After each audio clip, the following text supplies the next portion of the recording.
வணக்கம், ரெமி கிச்சனுக்கு உங்களை வரவேற்கிறேன்.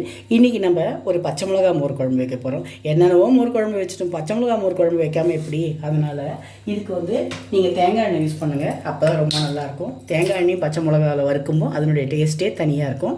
பச்சை மிளகாவுக்கு தேங்காய் எண்ணெய் ரொம்ப நல்ல டேஸ்ட்டை கொடுக்கும்.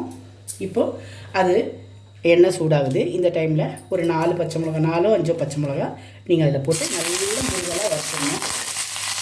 பச்சை மிளகா நல்லா வறுபடணும். நல்லா கலரி விட்டுருவோம்.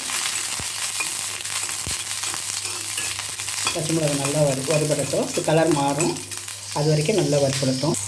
பச்சை மிளகாவை லைட்டாக நடுவில் கீறி போடுங்க, இல்லைன்னா வெடிக்கும். எனக்கு வெடிச்சது, நான் கீறாமல் போட்டேன். நீங்கள் போடும்போது தயவு செஞ்சு அந்த தப்பை பண்ணிடாதீங்க, கீறிட்டு போடுங்க. இப்போ பச்சை மிளகா வறுபட்டுடுச்சு.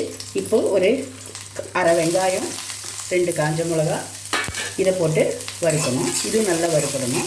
இது வறுபடும்போது கொஞ்சம் உப்பு, மஞ்சப்பொடி எல்லாம் போட்டுப்போம். இது வெங்காயம்லாம் ரொம்ப வறுபடலாம் வேண்டாம், கருகருன்னு இருந்தால் நல்லாயிருக்கும். மஞ்சப்பொடி, கொஞ்சமாக உப்பு போட்டுப்போம், பொடி உப்பே போட்டுப்போம். இது அவசரமாக ஒரு குழம்பு இல்லைன்னா நம்ம சட்டுன்னு இதை செய்து சாப்பிட்லாம். ஏன்னா நம்ம வீட்டில் எப்போவுமே வெங்காயம் இருக்கும், பச்சை மிளகா இருக்கும், தயிர் இருக்கும். அப்போ தயிர் மோர் மாதிரி உடச்சி வச்சுக்கோங்க. உடச்சி வச்சதில் இப்படி போட்டு வதக்கிட்டு அது கூடயே கொஞ்சம் ஜீரகம், கொஞ்சமாக ஜீரகம், கொஞ்சம் வெந்தயம் இதையும் போட்டு நல்லா வறுத்துருங்க. நல்லா வறுபடட்டும்.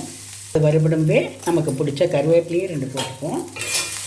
மோரை நல்லா, தயிர் நல்லா மோராக அடித்து வச்சுப்போம். தண்ணி ஊற்றி 1 கப்பு தயிர்னா ஒரு அரை கப்பு, 3/4 கப்பு தண்ணி ஊற்றி நல்லா உடச்சி வச்சுப்போம். அப்போ தான் திரியாக ஆகாமல் இருக்கும். இது ரொம்பலாம் வேலை இல்லை, ஈஸியான வேலை தான். அவ்வளோதான், வதங்கிடுச்சு. அந்த வெந்தயம், ஜீரகம் எல்லாமே வதங்கிடுச்சு. இந்த டைமில் ஸ்டவ்வை சிம்மில் வச்சுட்டு இந்த கலக்கி வச்சுருக்க மோரை அதில் கொட்டிடுவோம். பெருங்காயத்தூள் இருந்தால் போட்டுங்க. என்கிட்ட தூளாக பெருங்காயம் இல்லை, அதனால் நான் போடலை. நீங்கள் பெருங்காயத்தூள் இருந்தால் போட்டுங்க, நல்லாயிருக்கும்.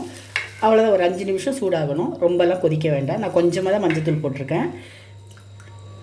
உப்பு சரியாக இருக்கா பார்த்துப்போம். உப்பு கொஞ்சம் கம்மியாக இருக்குது. எப்போவுமே உப்பு கம்மியாக போட்டுங்க. பத்தலைன்னா நம்ம அப்புறம் போட்டுக்கலாம். அதிகமாக ஆயிடுச்சுன்னா அப்புறம் ரொம்ப கஷ்டமாயிடும்.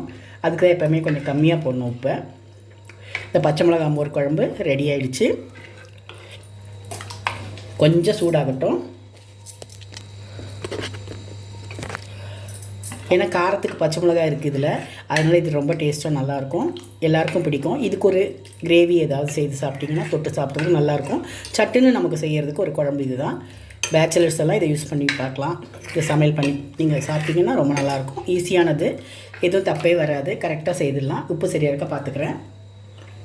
கரெக்டாக இருக்குது உப்பு. இப்போ ஸ்டவ் ஆஃப் பண்ணிவிடுவோம். அவ்வளோதான், பச்சை மிளகா மோர் குழம்பு ரெடி ஆகிடுச்சு.